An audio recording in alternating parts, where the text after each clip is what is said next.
Yeah, good morning, everyone. Welcome to the Audit Risk Committee of the Thursday, the 13th of June, 2024. Call for any apologies. Appears there are none. Item 3, confirmation of minutes. We have a recommendation there, and the minutes are attached. Any amendments, or otherwise somebody like to move there? True and correct, if that's the case. Councillor Short. It's moved at the minute. Oh, sorry. I'm on the wrong one. I'm on the public excluded. Just a minute. Someone else can do it if they can find it quicker. Yes, sorry, I was on the wrong bit. Councillor Hatfield. Yeah, I'd like to move that the minutes of the Audit and Risk Committee meeting held the 14th of March 2024 be adopted as a true and correct record. Thank you. So, Councillor Short, thank you for seconding. Put that motion. All those in favour? Against? Carried. Thanks. Item 4, declarations of interest. Are there any declarations of interest? Nope. Item 5, presentations, safety and wellbeing deep dive presentation for Kowhai Park.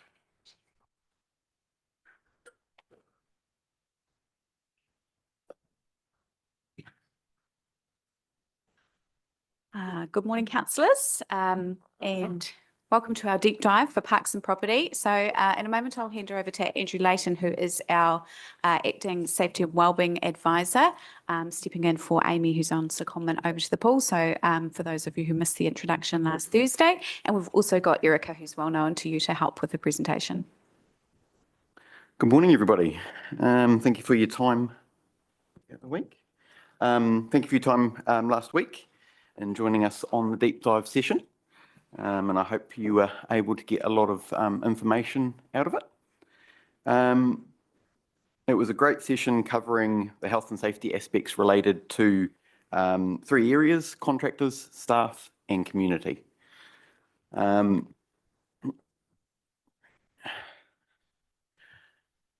So today we're going to go through the due diligence requirements for yourselves as elected members, through the site visit, work group representation, key risks and controls for Parks and Property, next steps, and then any questions from there if you have any. So your due diligence, I won't go through it because I'm sure you guys have had it quite a few times before, but obviously it's important that we're constantly updating our knowledge of health and safety requirements as an organisation. We're gaining and understanding that knowledge constantly and ensuring that we're up to date with the changes within the organisation and how that impacts health and safety for contractors, staff and community.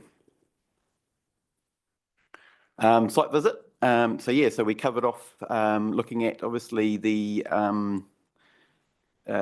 demolition of the aviary, so that we can understand how that process is, and obviously ensuring the controls in place, especially around the Cat B asbestos in that area, and obviously that it is close to a playground, so making sure that those, everyone's safe. You can't just wander in and access the site. And then we obviously covered off the safety related specifically to Parks and Property staff. And James, the health HSR for Parks and Property, gave a very good detailed explanation of what risks they have and obviously the controls in place for that. And then we looked at Kowhai Park and the some of the risks, obviously just as it was a brand new park, and how those were addressed by the Parks and Property team and investigated, and then subsequently controls put in place which were successful.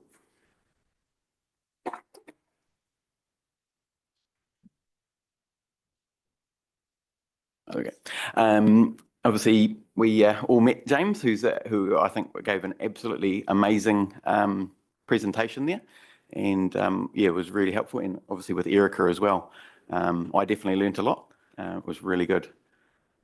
So these are the pretty much the 5 primary risks associated to parks and property staff.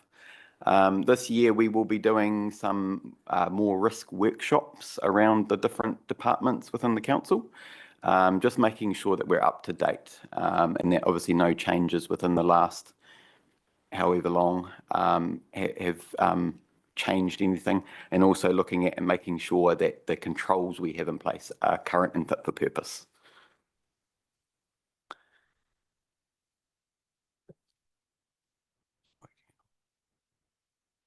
Okay.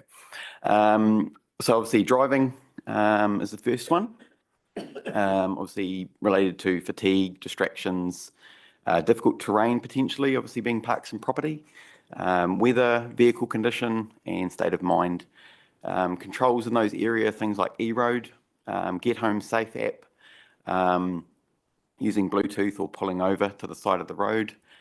Driver training, which we staff do. So we do both advanced driver training, but also full drive off-road courses. And just ensuring that, you know, people know where you're going. And yeah, you've got those, you know, the understanding of when you're going and when you'll be back. Site visits, obviously, again, same sort of controls in place, Get Home Safe e-roads, just so we know if anything was to happen, we can find out quickly where our staff are. Regular site audits, which is really important, which is carried out by the staff. Site inductions provided by the individual site contractors. And so ensuring that our staff, when they're going onto sites, understand the unique risks and controls associated to those sites. And when necessary, as James spoke about last week, going into peers depending on where they're going in the situation. Confrontations, again, we do a lot of de-escalation training with staff, making sure that they are able to communicate effectively in those kind of situations. We have the risky situations register, which again, where they will look at before they go and take a second staff member if needed. And also the mental health first aid training, which is really important. We just had a session not that long ago and had some really positive feedback from staff. And obviously VTE, access to that is super important. And stress, burnout, and psychological harm.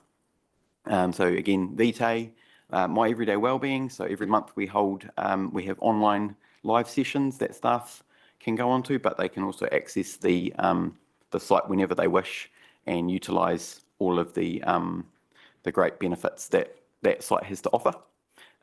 Again, mental health first aid training. Talking to your boss, obviously staff understand that, talking to their leadership, making sure that their leaders understand their current workloads and they can sort of utilise, you know, then their leadership is able to, you know, work with them to try and maybe move things and stuff like that if they are feeling stressed. And obviously taking leave is a big one. And contractors. So obviously we did cover a bit of contract on the deep dive session.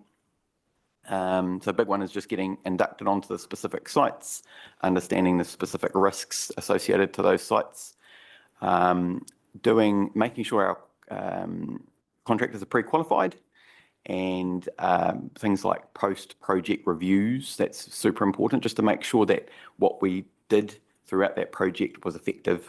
So that if there was any, you know, any potential holes, we can identify them and then put controls in place. So next steps, will be, as I say, this year we will be doing some risk workshops right across the council, just to make sure that we are, again, all of our controls we have identified all the risks currently and nothing has changed. But also with those risks, making sure that the current controls in place are effective and fit for purpose for those risks. Any questions?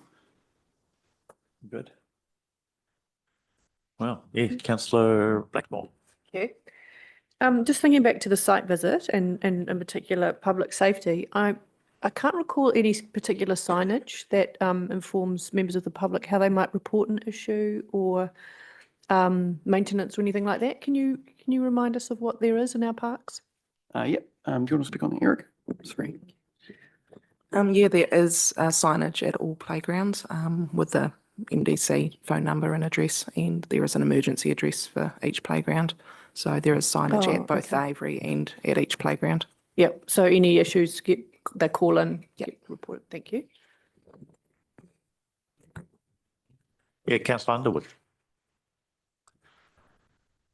Are you able to give us a quick rundown on what is involved in pre-qualification of contractors? Sure can, yes. So we, as a council, we use a pre-qualification system called SiteWise, which is a part of SiteSafe.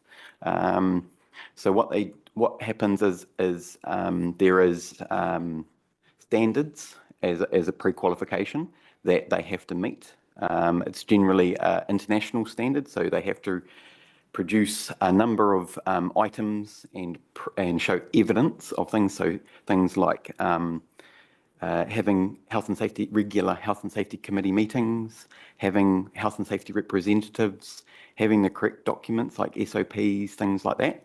And so they provide these to SiteWise as an independent who review all of those documents, get evidence of that actually happening, and then they basically compare them to the standard, and then we get a number. So like, say for instance, we'll get either red, amber, green or gold. Obviously gold is perfect, means they're doing everything possible. Green is above 75%. So when we look at contractors, we look at green or above, because that means they're doing basically everything that they can be doing. But definitely we where we can, we look at gold, because that's the standard. We do allow, there is a number of pre-qualification systems in New Zealand. So you've got, Totika, you've got IMPAC, you've got also ISO 45001, which is an international standard. So we allow those, if they have those as a pre-qualification, we submit them to SiteWise and then they review it, and then we can load them as well as a pre-qualified contractor. Yeah, no worries. Councillor Short. Thank you. Something I thought about after we'd done our site visit that I should have asked on the day when we were talking about members of the public and their safety in the park, etc. And then a mother very kindly demonstrated with a 6-month-old going down a flying fox why sometimes you can't even trust people to supervise their own children. Are people allowed to fly drones in a public park? No. No. No, no, just wondering if they were, what's the rules around it, but if they're not, that's fine. Yeah, sorry. Or does it ever happen? I'm not 100%. I know that there is two, you have to be licensed generally for public spaces, and there's a lot of specific rules around that. But yeah, I would need to follow up on that one just to give you exact information. But from what I'm aware, no. Yeah, yeah. It comes under the Aviation Act, I think it is. Yeah. All right. Any further questions or comments? No? Well, look, thank you very much, Andrew, and your team for hosting us down at the park the other day. It was very informative, and for your presentation today. So well done. Thank you. Thank you very much.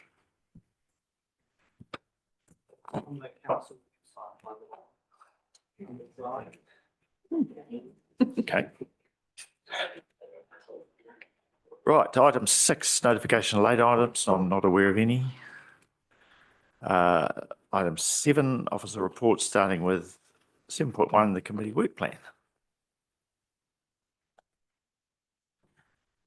Yes, thank you very much. This is just the standing item that we bring to each meeting just on the committee's work plan for the year. The only item of note is that the mitigation plans for significant risks has been deferred until September. Part of the reason for that is that we are bringing the risk management policy to this meeting for your input hopefully your endorsement, and then to council next week to consider adoption. Once that's done, we've got our risk assessment tool. We'll be rolling that out over the next couple of months, refreshing all of our controls, getting up to date. And then in September, we'll have much more timely information to report to you on that. Aside from that, I'm happy to answer any questions. Cool. Anybody got any thoughts about improvements or changes or additions to the work plan? If not, we'll run with that. Thank you very much, Ash. Cool. Oh, good. Right, item 7.2. Oh, we've got a recommendation. Thank you. Somebody'd like to move that, please?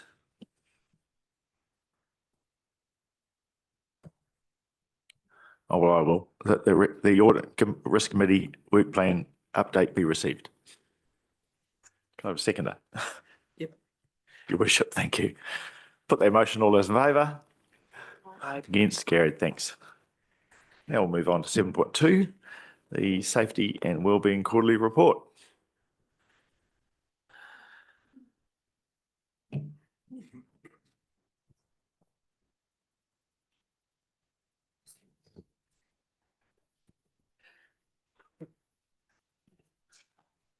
Good morning, everyone. I'm here today because this quarter that we are covering was when I was still in the role of Safety and Wellbeing Advisor. So you'll see on the quarterly report that the health and safety engagement score has currently dropped by 1%. So that engagement score is part of our ASHRA team survey that all staff and internal contractors take part in.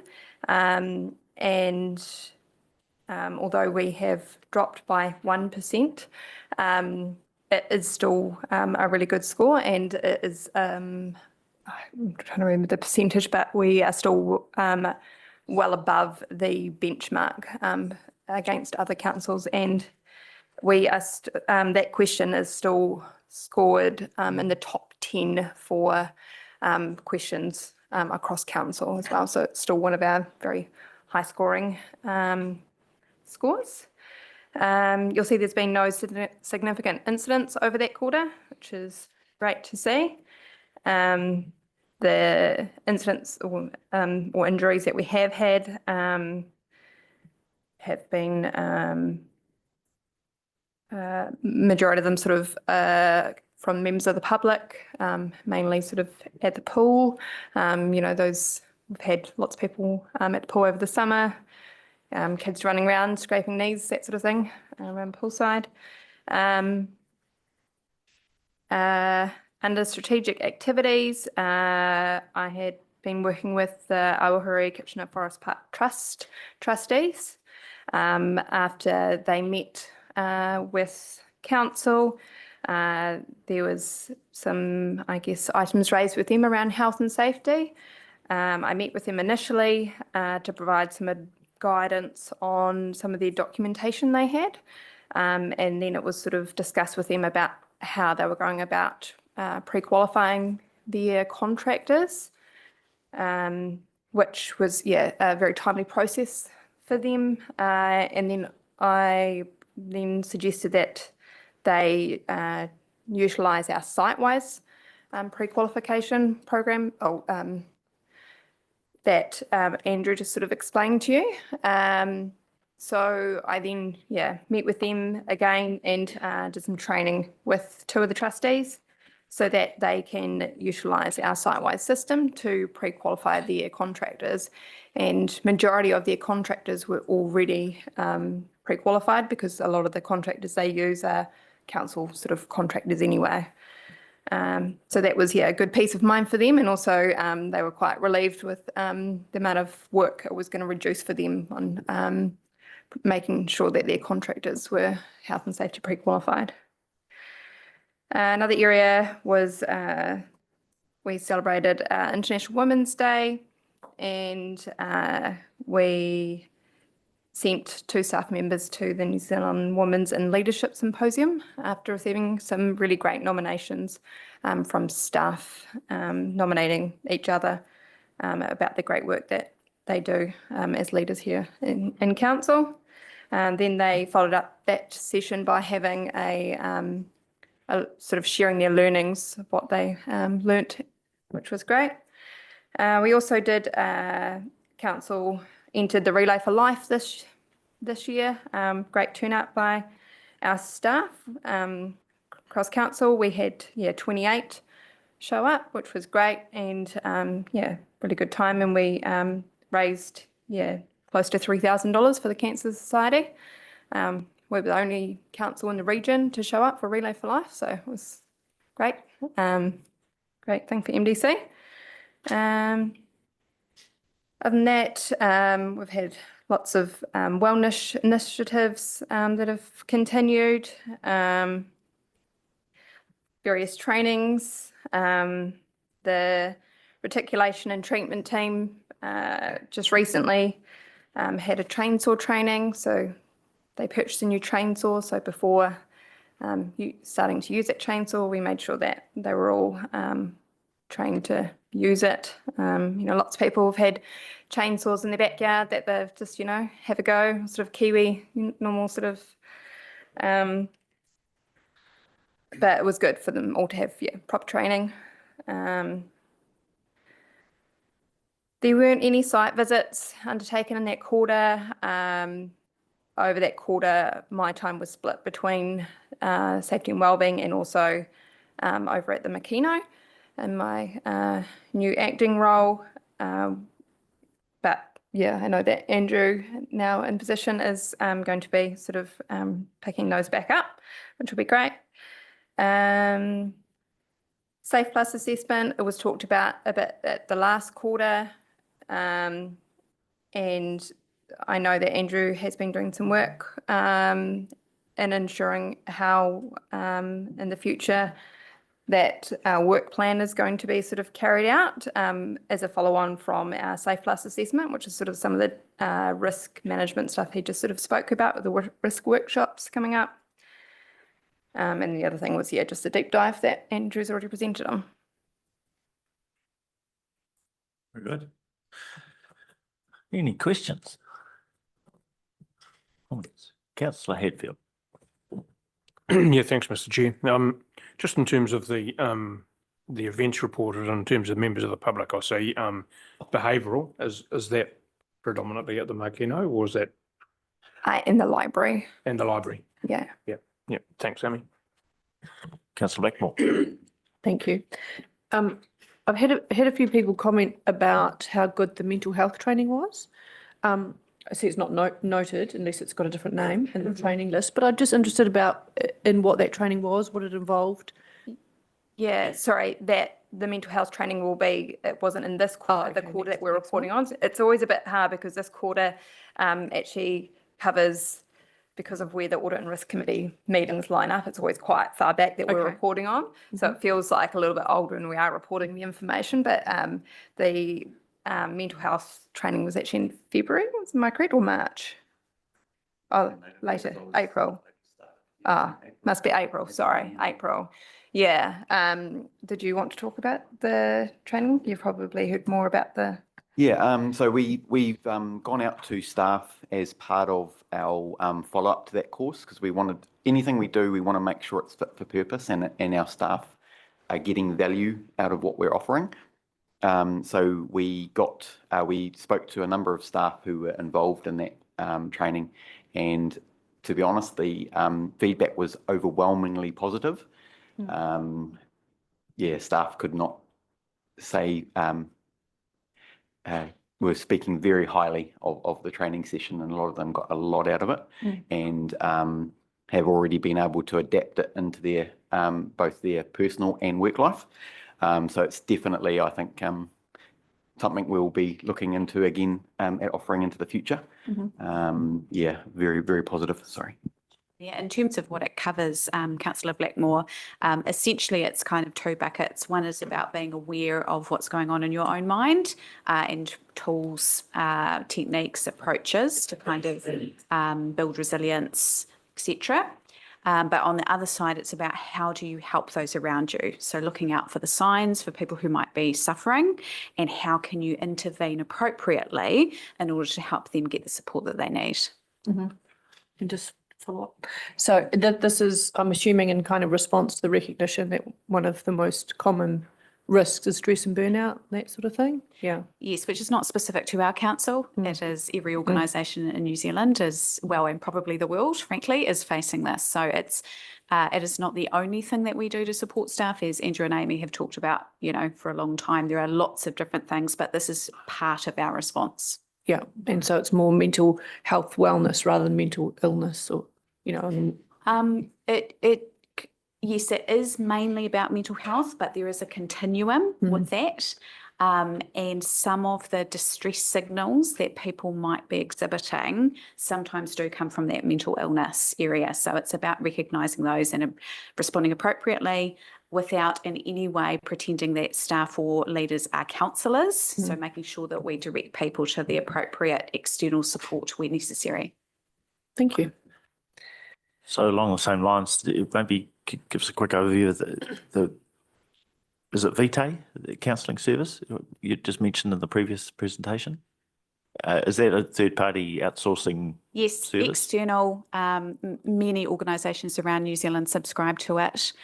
So in terms of our offer from council, staff are entitled to 6 free confidential sessions with Vitae, them and their immediate family, because we're conscious that if somebody in your immediate family is, having issues, then that will, inevitably impact on our staff member. But there are times when I do approve further sessions for people beyond the 6 initial ones. Okay, good. John? If I can just make a comment about Vitae, probably about 3 different organisations I work with use their services. Obviously, the council here uses them to probably the highest degree that you can. So making those external sessions that they make available are usually very, very valuable. And I think the fact that Vitae, you have somebody that comes in regularly. Yep. The fact that somebody comes in and walks around the building, I think makes a huge difference. And just a final comment relating to Kowhai Park and the visit we made there. In the discussions that we had there, it was obvious that there is an awareness within council and within your teams of the fact that you need to look out for the factors involved here. And I think that's really quite good to see, quite reassuring. Thank you. Okay, cool. Right, anything else in regards to the safety and wellbeing dashboard? Councillor Hadfield? Yeah, Mr Chair, are we going to talk through the Safe Plus assessment separately or as part of this? As part of this, Amy's kind of mentioned it, so you're welcome to make comments about the Safe Plus report. Thank you, Francis. Yeah, look, Mr Chair, in terms of this Safe Plus document, which is quite lengthy, to be fair. I likened it to how many cones do you need for a road repair. But I think the critical thing in this report, if we colleagues, if you look at page in our papers, page 25, which is the outcomes by performance requirements, is that of the 10 categories there, council scored in the leading category in 7 of the 10, and under risk management, which was a little bit articulated through the report about, is actually performing. So I think that's actually the critical part of this report, is that actually council is actually, in my view, doing extraordinarily well in fitting into that leading category in 7 of the 10 categories. And perhaps with just a little bit of work to be done or some improvement to be sought in the risk management area in terms of assessing risk. So I actually think it's a very creditable result. And there's a couple of other things in the report, Mr Chair, that I might inculcate into the recommendation if I may later on. Absolutely. Thank you. Cool. Yeah, thanks for highlighting that, councillor Hickfield. That was good. Councillor Short. I mean, we all love road cones around here. Did you see in the Fulton Hogan newsletter that they're actually changing their high vis to yellow? Because they had a staff member that was hit and killed because the vehicle was obviously driving too fast, but they were mistaken for a road cone. They were walking along a line of road cones and wearing orange. And just knowing how some around here are very passionate about road cones. So too many can be an issue as well. If I might, thank you, Councillor Hedfield, for your comments about the overall result of Safe Plus. We are certainly delighted with that result. Councillors who have been around for a while will recall our very first Safe Plus assessment, which was probably 5 or 6 years ago now. I don't know why I'm looking at you, Amy. You weren't even in the role at that stage. But at that stage, most of our schools were in the developing phase. I think we had 1 or 2 that made it into performing. So I think it is a testament to how hard the team has worked over the 5 or 6 years in order to get schools like this. How often do we get that report? It's every 2 to 3 years. Yeah. Okay. Right. Anything further? Yeah, John. Sorry to do this. On page 27 of our papers, there's a comment there as to whether it would be more cost effective to use an existing safety and wellbeing software product instead of SharePoint. I wonder what the staff opinion of that was, if you don't mind. No, it's definitely something that is on our radar at the moment, and our IT manager, Marco, has been part of the team kind of looking at a system that will help us in that space. Yeah. It would be, sorry if I may, it'd be a shame to change systems and then perhaps find that the team don't like the system that they're using and it creates a drop in standards. No, I'm pretty sure we could not get a drop from our current SharePoint system. Okay. It's quite painful, to be honest. honest. I know what it's like. Okay. Right. Thank you. Thanks. Okay. Anything further? Councillor Hickfield. Yeah, thanks, Mr. Chair. Look, I'm happy to move the recommendation if there's no further discussion. And so I'm happy to move that the Audit and Risk Committee receives the Safety and Wellbeing report for Q3 of the 2023-2024 year, noting that in the report on page 12 of the report, the 7th line in paragraph 2 is erroneous.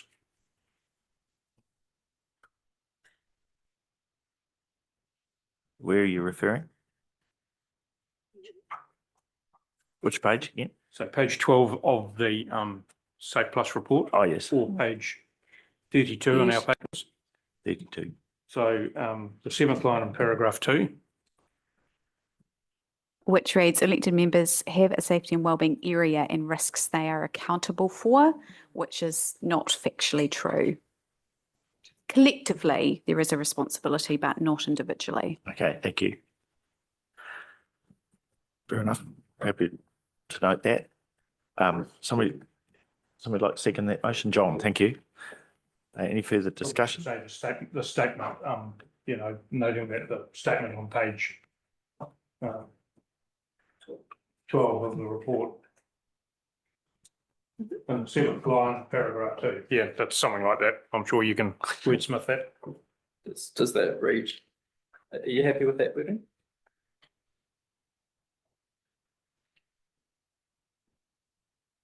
Thank you. Yep, happy with that. Ash, thank you.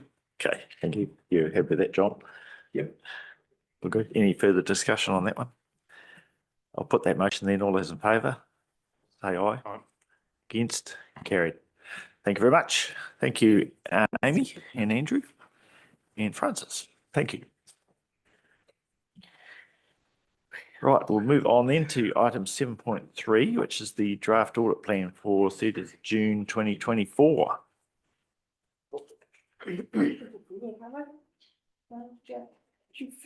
No, sorry.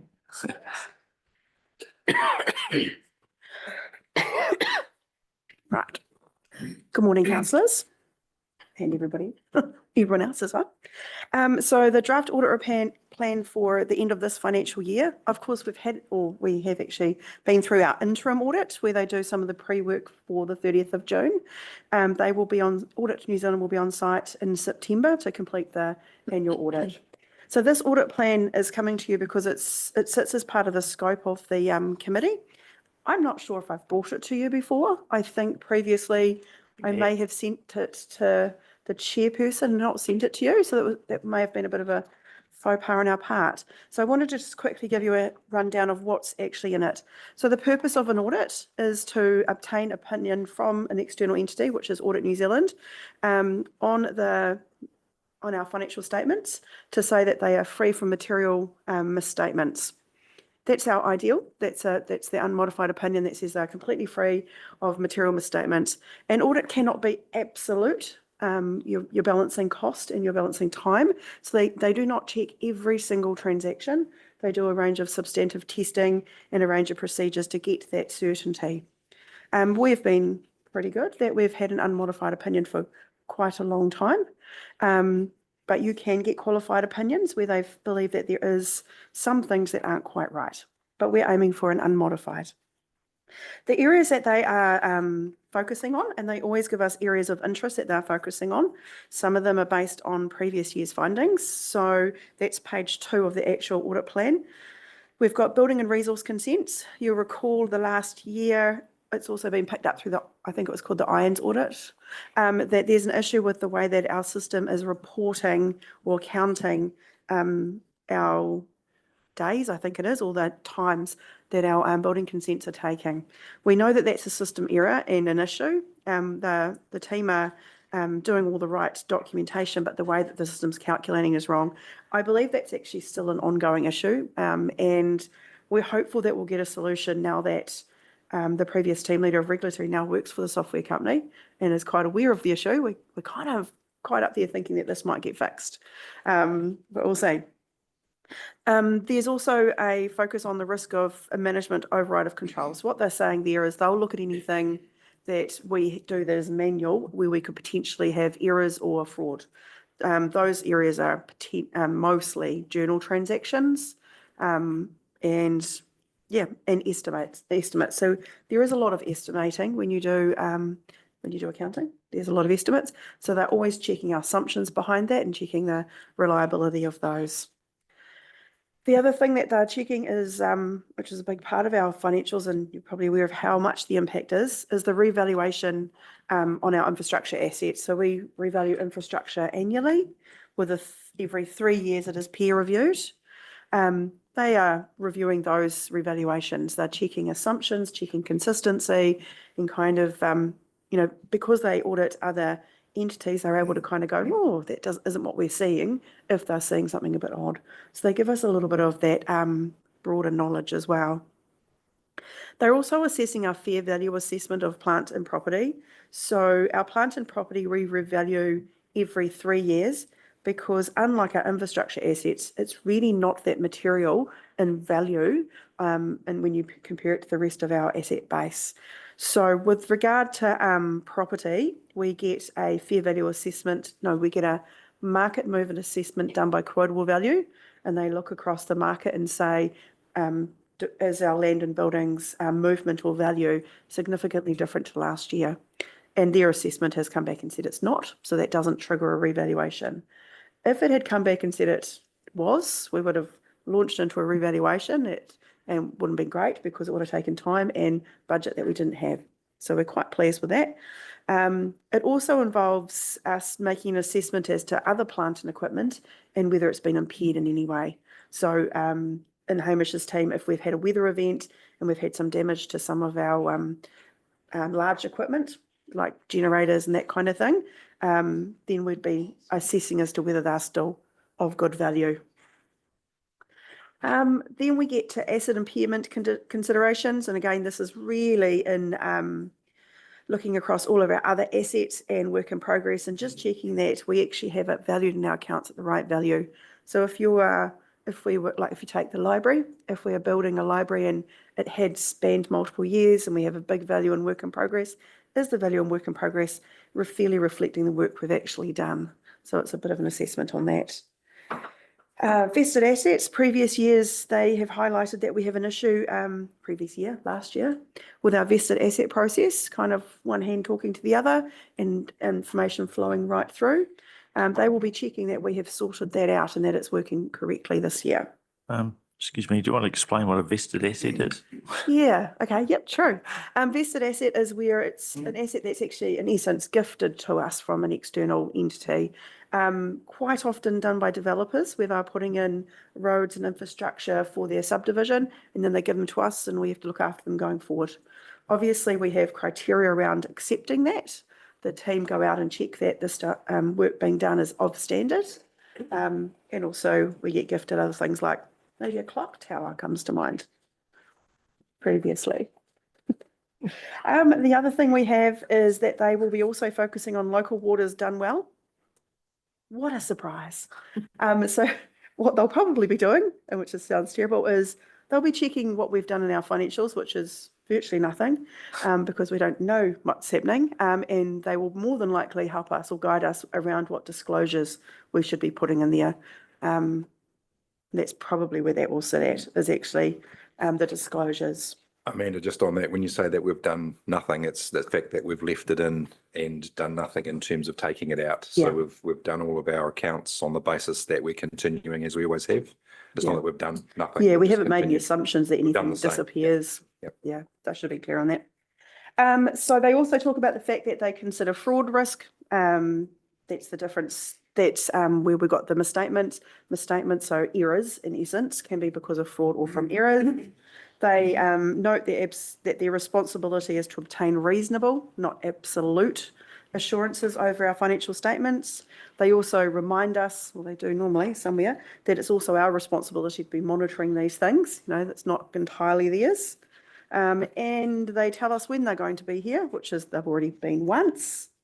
They also highlight that they audit our Manawatu Community Trust accounts because they are appointed as one of our CCOs. They get Audit New Zealand appointed. And they also check our consolidation because we have the CCOs and we consolidate in 1, 2, 3, 4 of them. They're checking those as well. They're checking that we've brought in those accounts and reflected them accurately based on the audited accounts of those entities. I think that's about all. And they charge us for it, which we've already discussed. Yeah, it's a lot of work. It is a lot of work. But at the end of the day, this is about giving certainty, or as much certainty as we can, to our ratepayers and wider community that our financial statements are robust. So Amanda, are you happy with those focus areas, that they're the right ones to be, for them to be focusing on? Yes, I don't kind of have anything that jumps to mind. Yep. And outside of that. do you have any input into what they'd like you to select as these key focus areas? No, we can, if we have an area of interest that we're concerned about, we can put it forward. I would suggest if we had those sorts of key areas, we'd also consider as to whether you wanted to put it on your internal work program instead, internal audit work program. Because probably slightly cheaper than using Audit New Zealand. But no, at this stage, we haven't put anything forward. They normally look at the Office of the Auditor General, come back and say, this is where we want the focus for audits for the next year to be. And they obviously work out the key components. And then they pick up the stuff that they've noted in previous years and said, well, we need to follow up on that. So it's kind of a national framework that they work within and then plug in the errors or issues that they've seen in previous audits with us. Okay, thank you. So likewise, it's a question for the governance team. Are we happy with those focus areas? Is there anything else that should be in there, or is there something we don't think should be a focus area? And we can pass that message back to the auditors prior to their work. Just for me, I think most of them are probably fair enough. The second item, management override internal controls, particularly important from our perspective. I think we need to know that the internal controls are working well. The third one, reevaluation of infrastructure assets, I wouldn't say frustrates me a bit, but they tend to spend a lot of time on that and get quite hung up on it. And at the end of the day, an asset's an asset, a road's a road, and it doesn't really matter too much what the value of it is, in my opinion. But other than it does affect our depreciation figure in the books. So But yeah, I think possibly at times they tend to do more work than necessary in that area. That's my opinion. If I could briefly Yep. comment on that. Yeah, I think there is a lot of focus in that area. Excuse me. And you're right. The biggest thing they focus on is really the methodology for how you come up with your agreed new value. And so you track it from year to year based on a range of external metrics, including the cost of materials, the cost of replacement, cost of contracting. And so the valuation, it's quite I mean, if you can imagine in the roading system, for example, within RAM, there are literally hundreds of thousands of line items of different assets across the district. And so it is quite a big process to redo that. But as you say, the key part is that it's fundamental to the value revaluation and then depreciation that we take. And as we've seen with our rates over the last number of years, those non-service sort of impacts with interest and depreciation make a significant impact on the rates that we charge for that. And so it's important to get it right. So yes, there's a lot of work in there, but I think it's worth doing. And we have a pretty solid internal team that are good at bringing that together. So good.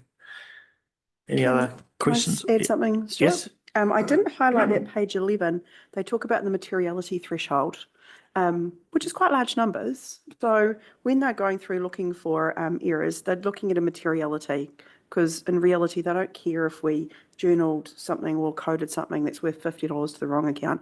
That is not at all what they're looking for. They're looking for high level, because they're looking to see if the financial statements themselves are telling the right story, and small changes don't really impact the overall story. And this is the materiality. I think we are getting better at the time being spent, and it probably is a reminder for my team as well, is that when auditors are asking questions and they're focusing on something, if it is particularly small, for us to actually go back and go, materiality limit is this, let's focus on the slightly bigger picture. So I think we can be a little bit more directive as well, and just kind of keep reminding ourselves about the materiality. So yeah. Councillor Hayfield? Yeah, just thanks, Mr. Chair. Just in terms of the variance and the fee indicated by Audit New Zealand in the budget, so 50 something grand. I mean, $250,000 a hell of a lot of audit hours in my view, and I just, I find I'm slightly perplexed actually, and I'm not quite sure what their hourly rate is, but it'll give us an indication that still an awful lot of hours of stuff going into a lot of stuff that probably Councillor Campbell's just alluded to. Are we relatively confident that they have any expertise and accuracy in their fee indication? Yes. So they send out a report each year, and I think I brought it to the last council meeting, but I'm not entirely sure. It talks about the hours that they've spent in previous years and what they actually charged us, and they always undercharge us the hours, because they also have to recognise that they have some junior staff in training, and also that when they quote us a price, that's the price they can charge us. So there is quite a lot of reduction. You'll note that I think in the presentation I previously brought, which I'm not sure if it was the last meeting or the one before, we talked about the amount of increase that they were putting in, and we talked about how we went back over the timings, and we talked about how actually previously they haven't been giving us increases. They had frozen or given us a particularly small increase compared to any other costs that we have, and this is a bit of a catch up here. They talked about that they have talked about that a couple of times in their fee letters, is that they were holding their prices down, recognising the impact on us. But this is really a catch up here, I feel, and it's not out of line with the rest of the costs that we're seeing in the wider organisation. It is very labour intensive. They have between 4 and 6 staff working on our audit at any one time. They have specialists that focus on infrastructure. They cover our levels of service reporting. They have to do sample testing. They have to have someone that actually understands rates. So they have some quite specialised staff in that. Then all of their work is checked by the next senior. It is all then referred up to the next person. It all goes to a review committee. There's a ton of layers of accountability. So it is a lot of work. But we are a big organisation financially. Extraordinarily erudite explanation.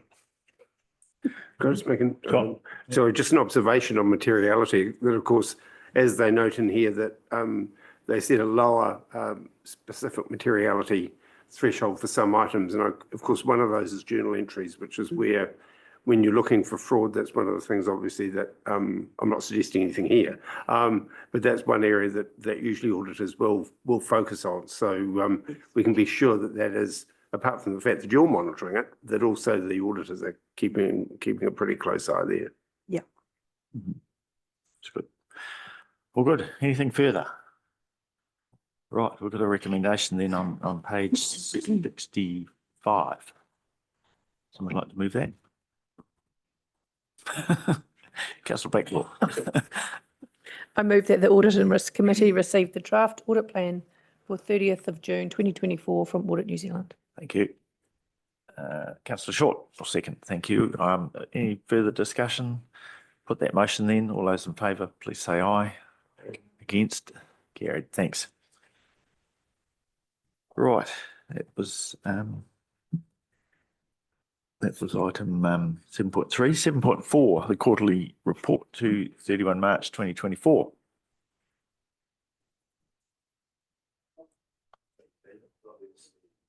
Right, got the whole team.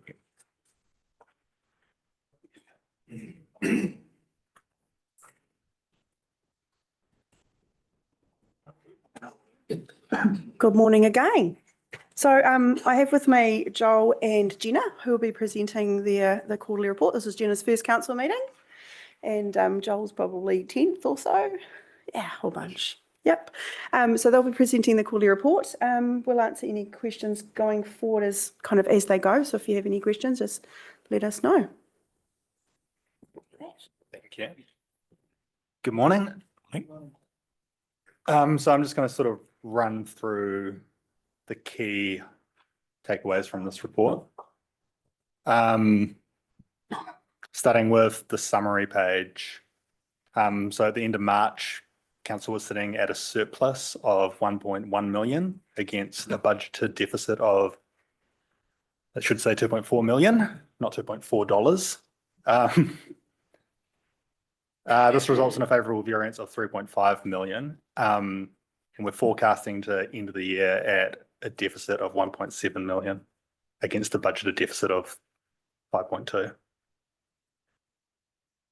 Revenue at this stage, at the end of March, revenue was 755,000 unfavourable against the year-to-date budget. And we're forecasting to end the year pretty much double that, so 1.5 million below the revised budget. Our financial revenue is $492,000 favourable. This reflects that we're receiving higher than budgeted interest on our investments.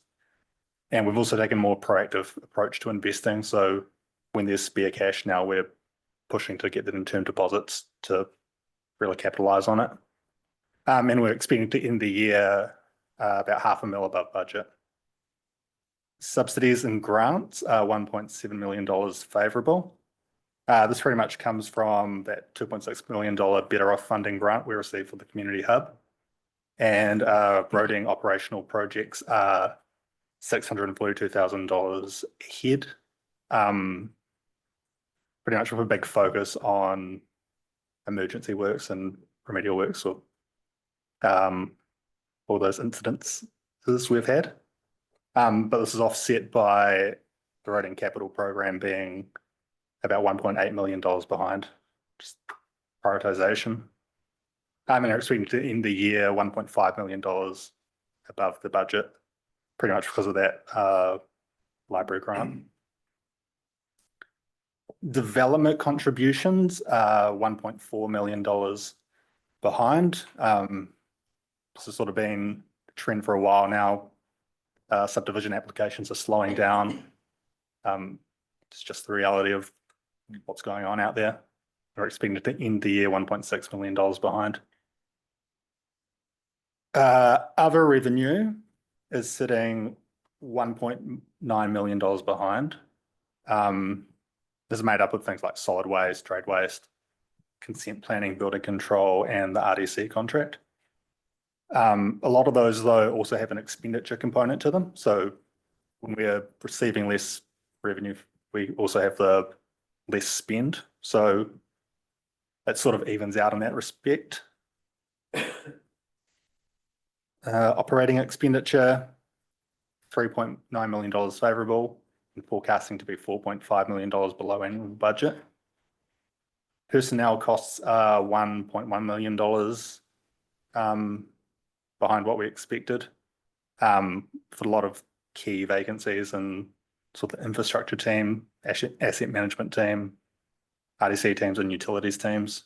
But we're kind of sitting where we were this time last year. So we're expecting to end the year $1 million favourable to budget. Depreciation, $1.4 million favourable to budget. This reflects capital works that weren't completed last year, slower progress in this year, and the push around LTP with moving budgeted expenditure out into the next 10-ish years. And other operating expenditure is $2 million favourable. There's a lot of things I talked about up the top, so less solid waste contract costs, less building and consenting costs, and a little bit behind in the district plan. Next big one is capital expenditure. So to date, we've spent $18.3 million on capital projects, and we have $7 million on top of that committed. And we're expecting to end the year with a total spend of $35.2 million against the total revised budget of $47.5 million. And then we've listed some of the key makers up of that variance. So library was a little bit behind at the time, still expected to be completely spent. In Parks and Reserves and in Three Waters of Growth, we are quite behind, and forecasting to be behind going forward. You want to talk about the graph? I want to talk about the graph. Amanda wants to talk about the graph. We were trying to find a view of the graph that would hopefully give you all the information because the CapEx budget has had so many moving parts to it. So we're hoping this visual might kind of give you the idea. You've got the first column, which is blue and, in my eyes with these glasses, orangey-ish colour. So it shows your actuals of the actual spent plus the commitment, so the purchase orders and contracts we've got out there. The next column is the year-to-date budget. So that's your normal monthly report view. Then the black column shows your annual plan. What we will be reporting at year end in our annual report is the annual plan. Then the next column, which is the biggest column, is what we call our revised budget. So it has a combination of the annual plan, anything that's subsequently been agreed through council or under some of the delegations that Shane and the GMs have, and any carry forwards that you've approved. So that's how we get that big number. And then we have, and you'll notice that the annual plan in that box, which is grey, is smaller than the annual plan that's in the black. Because you recall during the LTP process, we bounced some stuff out of this year into next year. So the revised budget is recognising the stuff that we bounced out. And I thought this would be the easiest way to show you that the annual plan is the annual plan, but it's reduced in our revised budget because we've bounced, I think it was about 9 mil, forward. And then you've got the column of the forecast. So we are forecasting to spend, if you look across the line, slightly more than the annual plan, but much less than the revised plan. So does that give you the the visibility? Yep. Great. Cool. Next up, debt. You'll see we've drawn nothing yet. A lot of the areas we're behind in CapEx are where we would expect to draw debt normally, so growth and new levels of service. And we normally draw at year end as well. So we're going through that process now. Levels of service indicators. A lot of green there, which is good. There's a handful of targets that haven't been met. So in the cemetery space, the resident satisfaction survey was 6% behind target. In regulatory, the target has been met in building control for the number of district, commercial and public buildings holding a current compliance schedule. in roading, the road reseal percentage hasn't been met. And the length we're planning to do this year has been reduced due to resource constraints with the contractor. Is anyone wondering how we survey the residents of the cemeteries? Did any, I thought, I bet you guys are wondering. What we do is we actually survey the families of people. So if you've had a booking and that kind of, we don't knock on the cemetery and say, hey, how you going down there? So it's, that's the users, by the way. Thank you.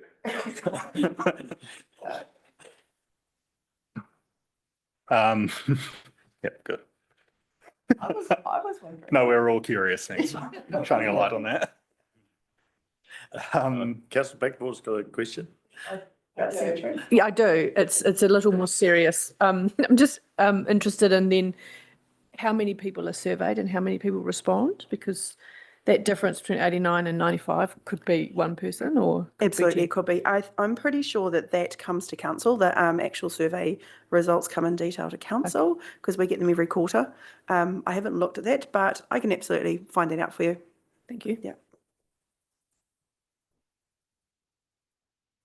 In stormwater, there is target wasn't met. We got an infringement notice and we had a target of 0. And in water supply, just across a lot of the schemes, the target for average daily water consumption has been met.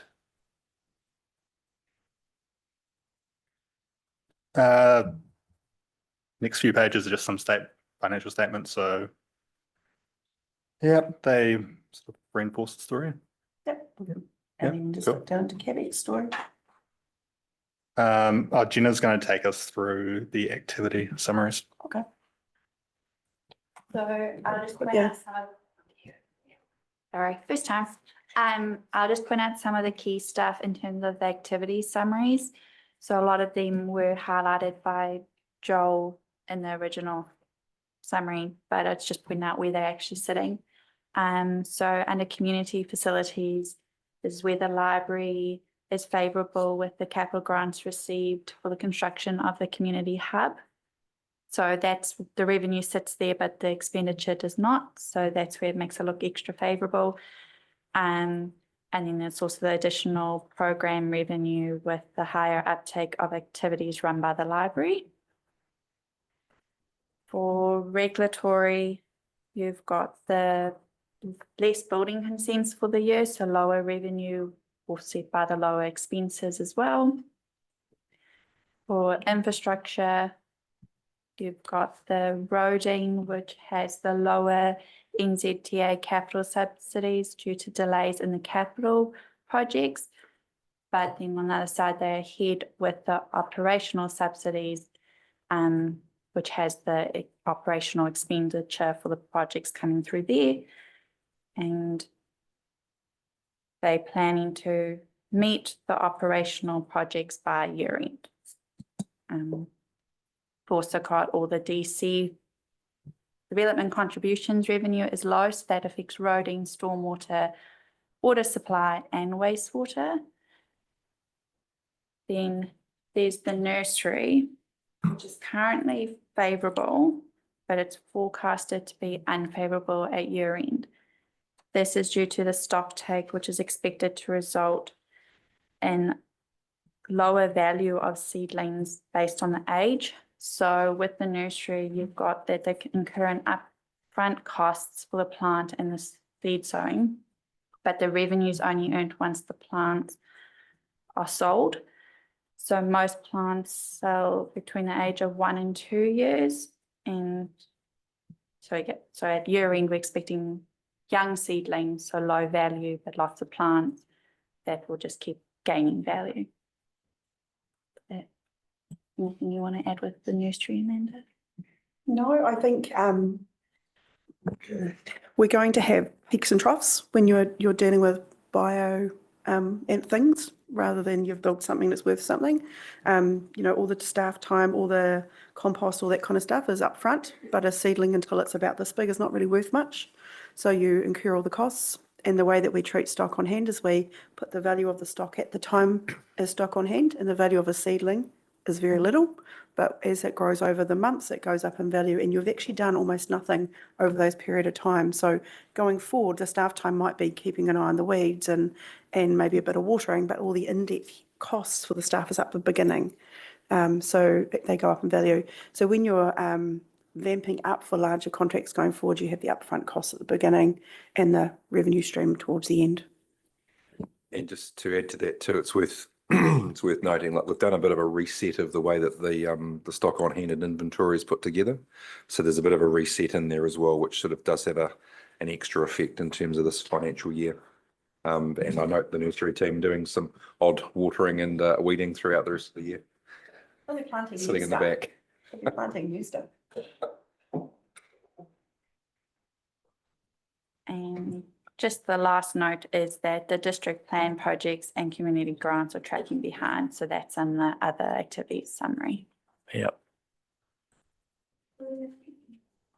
That's pretty much it. Yep. Has anyone got any questions for the team? Because we'll divert them to everybody else, obviously. Just some of the areas with the biggest variances are looking through there is building control, wastewater, solid waste, and the district plan, which you just mentioned. I don't know if you've got any info on why they're all in surplus quite a bit from where the budget was. Is that largely to do with staffing, or is So it when other you're talking things? about, okay, so Gina covered a couple of them. So I'm just going to go back. You said solid Bill- waste, wastewater. Yeah, well, building watery- control. watery Start with places. that one. So building control, that's a really interesting one because our volumes are down. And that has a flow-on effect that if our revenue's down, but it also means we're not incurring as much time because we do outsource some of our consultant work in there and we on-charge it. So we have lower revenue, we also have lower costs. And there have been some vacancies in some of the team across there. Right. The And then with the wastewater and solid waste, wastewater and solid waste. got quite big surpluses. Yep, you've got a couple of things driving that. You've got that we are lower in depreciation costs than at this point in time. You've got some operational costs behind, just operating behind. And what was the other one? Joel, can you recall? Depreciation, operating expenditures across various things such as insurance, electricity and chemicals. Some of the work is peak and troughs. And yeah, some main kind of areas. In the activity statements, it talks about the development contributions being behind, so it's a negative, down in revenue. Expenditure is favourable due to depreciation. I'm looking at wastewater particularly, as a result of the delays in completing the capital works and lower operational projects due to the delays in the Fielding wastewater infiltration project, which is 216,000. So some of those things are quite big numbers. Okay. Sorry, Lynn, I didn't notice you online, but I could have directed that building control question to you. I think Amanda answered that beautifully. Thank I you. would add with the district plan, there will be a request to carry forward some funding associated with that as a result of the rural plan review decision from council. Okay. Any other members got any questions on any part of this report? Wow, must be all self-explanatory. Well done, Joel and the team. And Gemma and Amanda, thank you for your work. It's quite a bit of work in this. Just a putting it little bit, together. eh? Just a tiny bit. Yeah, I don't do much, to be fair. These guys do it. Yeah, so no, well done, and thank you for your presentation today too. Good job. Right, we'll have a recommendation then, which will be on page 89. Somebody like to move that? Councillor Hadfield, thank you. Yeah, thanks, Mr. Chair. I'd like to move that council receive the quarterly performance report and treasury report to the 31st of March 2024 and note that the current non-compliance with regard to the interest rate risk management area of the liability management policy outlined in section 3.4 and the plan to be compliant going forward. Thank you. Your worship, second. Any further comments? put that motion then. All those in favour, please say aye. Against? Carried. Thank you. Thank you again, team. We'll move on. 7.5 is the Lagoima report.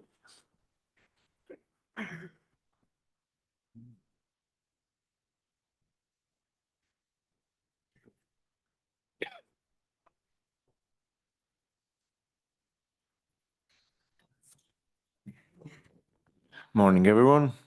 So in the last 3 months, we have received 23 new Lagoima requests, and we have closed 23 previous requests.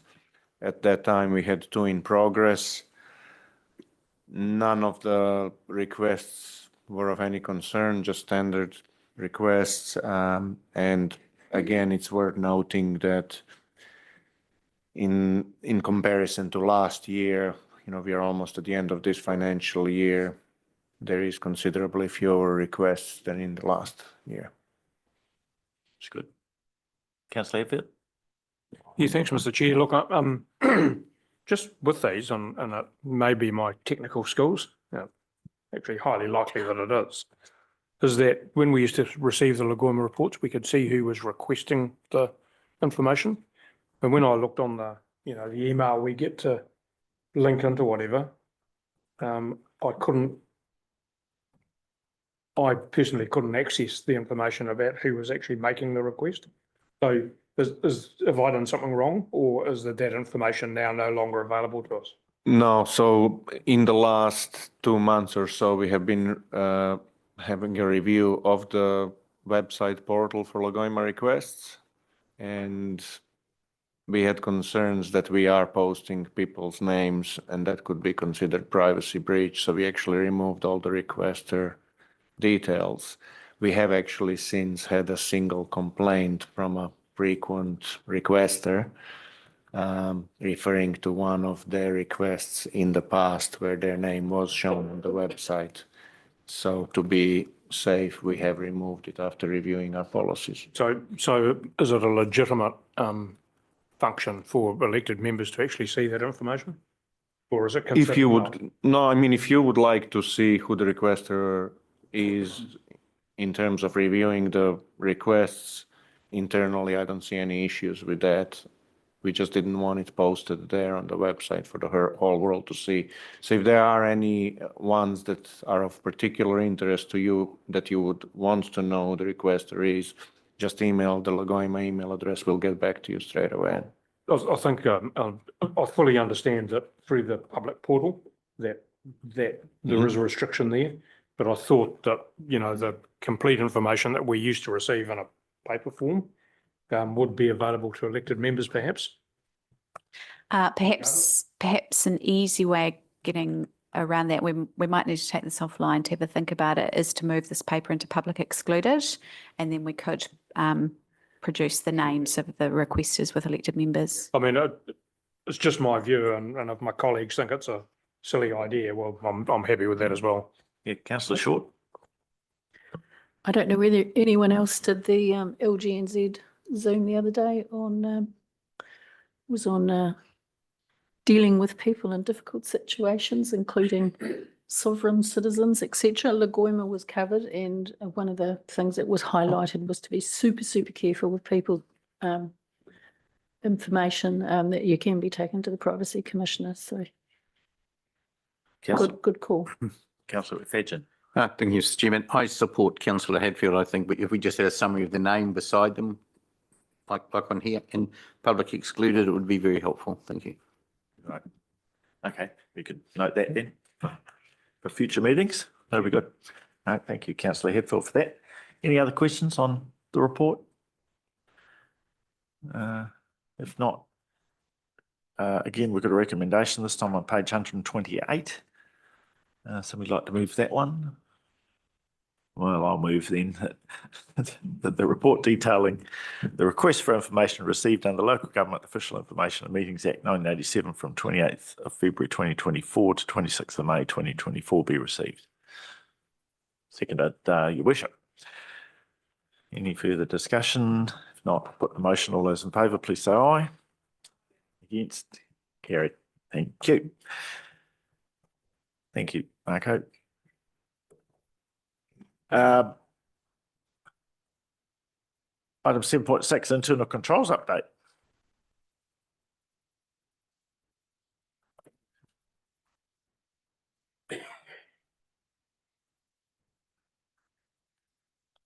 Thank you. This is just the standard report that we bring to each meeting, and this iteration of it in particular is exactly the same as the March one. So there have been no reported instances of fraud, no protected disclosures, and no identified cybersecurity breaches. We still have one governance policy, that is overdue, as listed in the report. And I'm sure Francis can speak to that if you have any queries around that one in particular. But otherwise, I'm happy to answer any questions.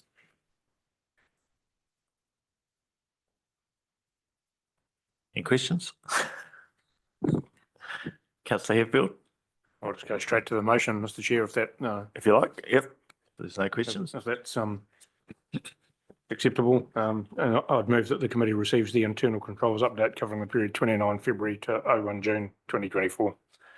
Thank you. Can someone second that, please? Councillor Short. No further discussion. Put that motion then. All those in favour?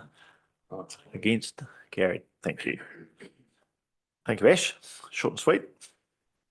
Item 7.7, internal audit program. Yeah, thank you. This is me as well. So this is detailed on pages 139 and 140 of the agenda. So we've sketched out the audit program, particularly for this year, but you'll see that there are some items on there for future years as well. Now that sort of takes account of recommendations that we've had from Audit NZ. We factor those in, and then also our own internal schedules. So you'll see in there that we have a schedule column. Look, they're somewhat fluid because we want to space them out evenly. But we'll sort of detail them there for your review, for you to question any of them or to add any that you think might be missing. The intent is that once those audits have been completed, the committee will get at least a summary of the findings to future meetings. So that's been a little bit ad hoc in the past. Some have gone to the committee and some haven't. I suppose just depending on their significance, but we'll be bringing a summary of all of them to future meetings. And you'll see in the committee work plan that there's a section in there for internal audits, just some blank bullet points. That's the space in which those audits and reviews will come to you.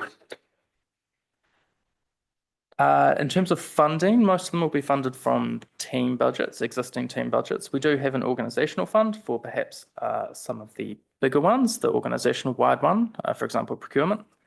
And also if we get recommendations from Audit NZ that sort of add to the schedule, then we've already got some funding there to accommodate that. Aside from that, I'm happy to answer any questions around particular items or defer them to the relevant GM.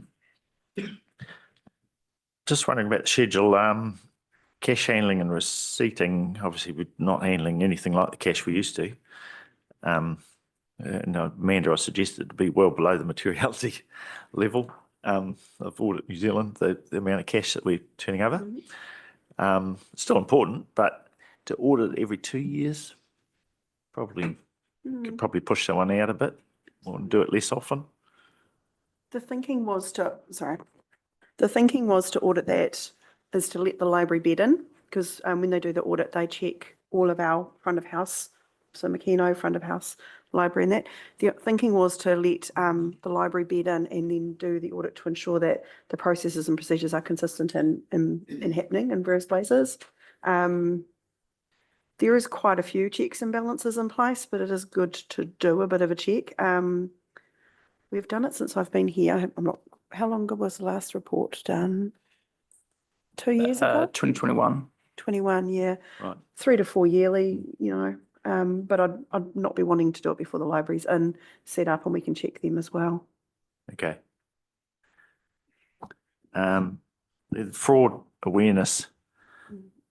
We haven't, as far as I know, we haven't had a lot of incidents of fraud, thank goodness, but it's something we do need to keep on top of mind.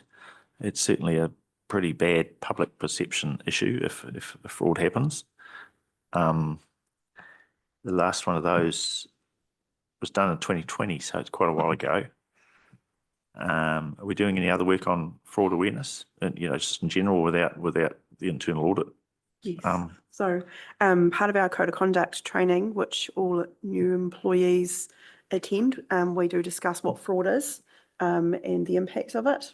And so that's part of our training, part of the every staff training, I suppose you could say, isn't it? Yeah. My team, predominantly that is kind of part of their role, is to be checking across things. However, that doesn't stop, there's always the risk that me or my team are committing fraud as well. And that's where that external audit gives you that a little bit more certainty. So it isn't important to have a third party looking in, that's third party, to give you that extra layer of certainty. Yeah. I know the external auditors don't specifically look for fraud, but they do. If they become aware of it, they have their obligations under the various accounting standards, and they will be talking to you. If they become aware of it, it is part of their role to escalate that. Yeah. Francis? We also just have some usual kind of checks, thank you, Ash, usual checks and balances in place around things like annual leave. So we know that if people are not taking annual leave, one of the reasons for that might be that they are committing fraud. So we each quarter look at the annual leave balances and shoulder tap and make sure that people are regularly taking their leave throughout the year. Okay. Anything? So just, John? Sorry, just one thing. Yeah, that's a good observation, because I think that's one of the key factors to look at with respect to fraud. But just with respect to the FBT and GST audits, there's a note there that's there to be scheduled after the ERP system update. When is that due for? So we have it spanned across a multiple year project. Some initial work has kind of been underway, but that's really scheduled for next year and the year after? So the LTP has us going out for tender in the coming financial year, and then implementation across years 2 and 3 of the LTP. Right, so that's a fairly long time from 2022 in order to hold those audits out. Is it worth just having a review of the policies perhaps in the interim? It is. So I'm kind of thinking two different things, conflicting two different things. Just FTP and FBT audits are very expensive. So I really want to make sure that we're doing the best we can. Bearing in mind that we have PwC, so PricewaterhouseCoopers, are our go-tos for all things tax. Right. We have a subscription that we can log on and look up the latest information, and they are a phone call away. We have that consultant relationship with them. So any questions we do flick past them.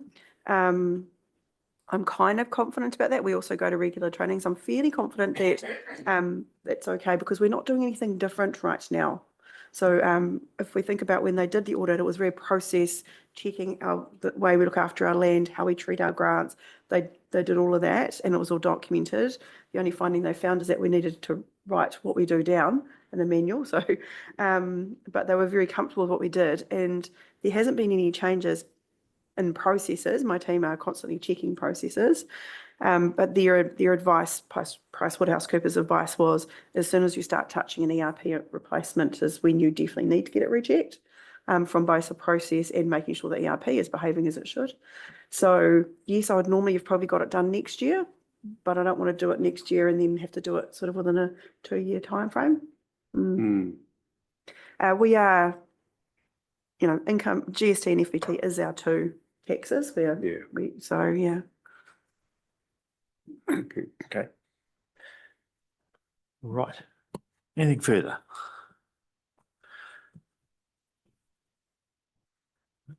Otherwise, we'll receive the recommendation then on page 136.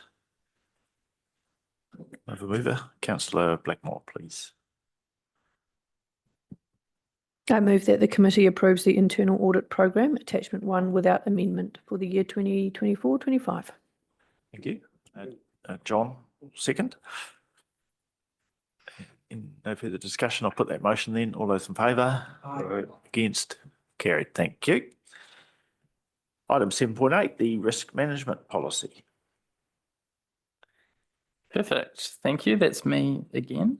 Now, the actual policy is on page 145 of the agenda. And on page 155, you'll see the risk appetite statement, which you will recall that we workshopped a couple of months ago. We did a couple of sessions on that. And that's open to amendments still. So we didn't adopt it a couple of months ago. That was just a brainstorm. This is the opportunity, and its potential adoption next week at council is the opportunity to change those levels if, upon reflection, people have a different view. Aside from that, the policy in general really kicked off after PwC came and spoke to us in June last year. It's been written in alignment with ISO 31000, which is an international standard for risk management. And we also took account of AOG's risk maturity assessment framework, which is a very detailed list of criteria that sort of describe how mature an organisation is. PwC did make reference to it at their June workshop. We had a bit of a look through that. It's from levels 1 to 5. 5 is the most mature, 1 is the most immature. We're probably around level 2 on average. It varies depending on the specific qualifier you're looking at. And I'd say in general, we're sort of aiming for level 3. That seems appropriate for our size. We did some liaison with other councils when writing this, particularly our neighbours, so PNCC, Tararua, Rangateke. Spoke to their risk advisors and made sure that we sort of weren't going too far off left field. The policy is quite brief and it's designed to be sort of in quite a pragmatic vein. So I won't say which council, but we looked at another council, theirs was like 100 pages. Was probably a little unwieldy for us. So it's kind of written to explain how we're actually going to do risk management, and it sort of doesn't delve too much into the kind of philosophical why we might do it. And the last thing I'll say is that you might recall from PwC's session that they identified 4 key sort of barriers that might occur when you're trying to do risk management. That was systems, processes, data, and people. And we sort of felt that our biggest challenge was likely to be engagement from staff. And so with that in mind, we've designed a risk assessment tool, which is hopefully useful for staff, particularly those who don't have any experience with risk management, to be able to engage with that as briefly as possible, so that sort of, that doesn't happen. I'm happy to sort of show you that tool offline if anyone's interested. It's almost nearing completion. We're just ironing out a few wrinkles, and we'll be doing some testing in the next month or so. But from here, if the policy is adopted next week by the council, we'll spend the next couple of months implementing that, feeding it into our new risk register, sort of, re-quantifying our risks, checking our controls, etc. And as I mentioned before, in September, you'll see some more reporting around what those risks are. And I'm happy to answer any questions. No, very good. Councillor Blackmore. Councillor Underwood.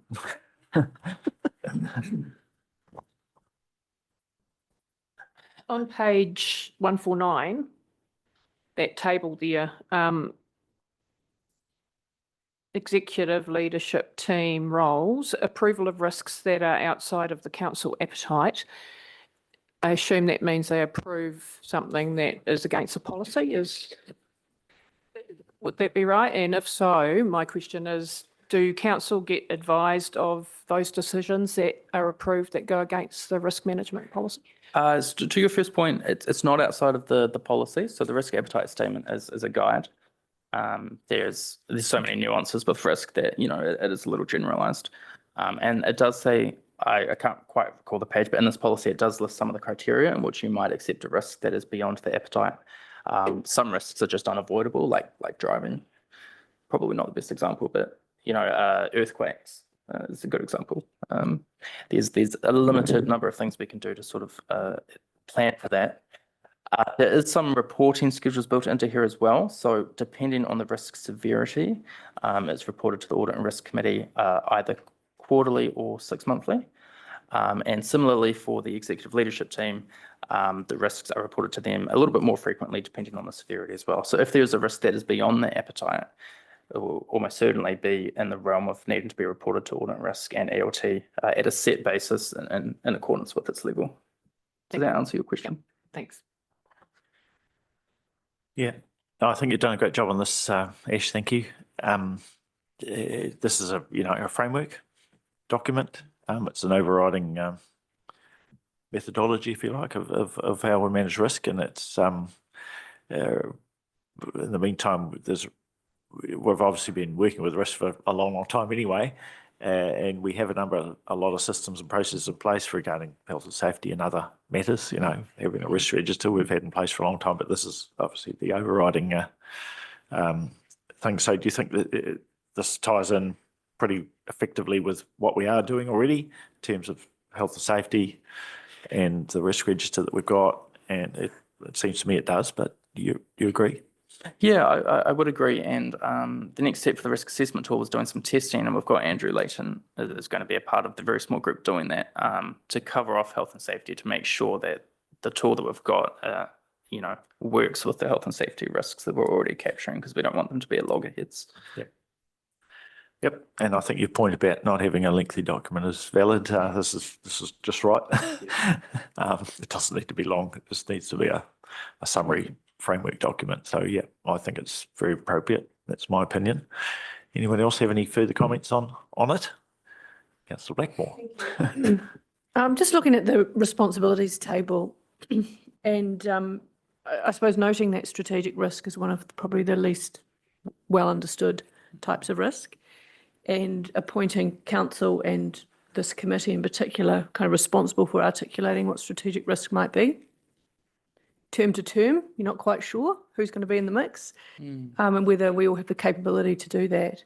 So I'm just wondering about whether there's any space in this policy or need to note where we might take advice on strategic risk or the training requirements for this group or other groups across council.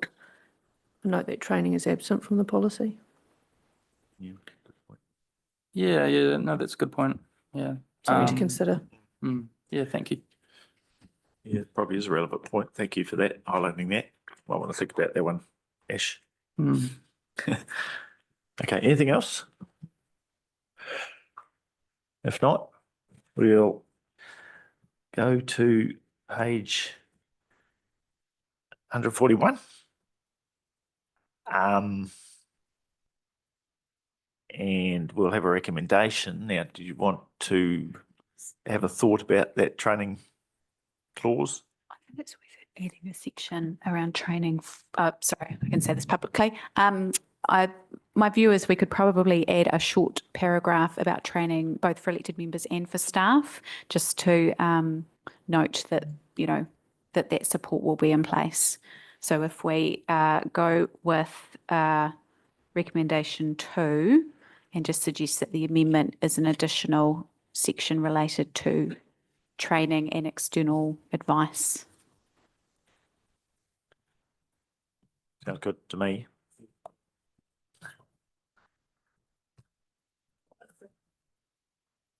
Do you want to? If you like. I'll just give me a moment to grab that amendment. If Ash has just got it here, so we'll just put it up on the screen if that's helpful. Okay, thank you.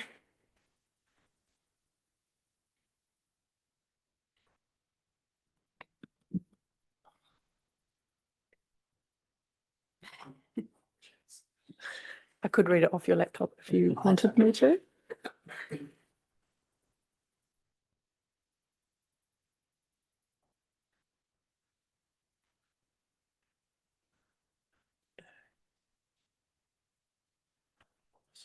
Apologies for the lack of preparedness on my behalf. Okay.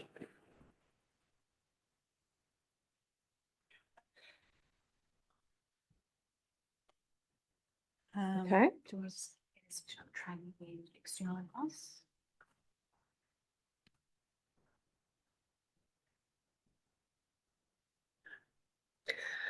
I move that the committee recommends that the council adopts the risk management policy amendment attachment 1 with the amendments below including adding a section on training and external advice for elected members and council officers. Very good. Your worship, we'll second that. Any further discussion? If not, we'll put the motion. All those in favour? Against? Carried. Thank you. Right, thank you again, Ash. Well done. Awesome, thank you. Work.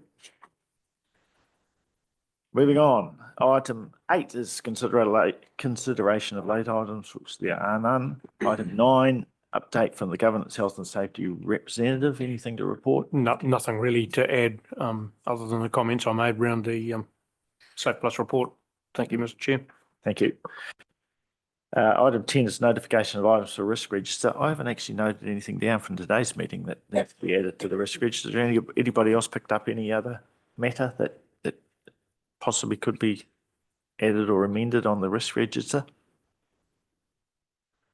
If not, there is none. Item 12 is public excluded. I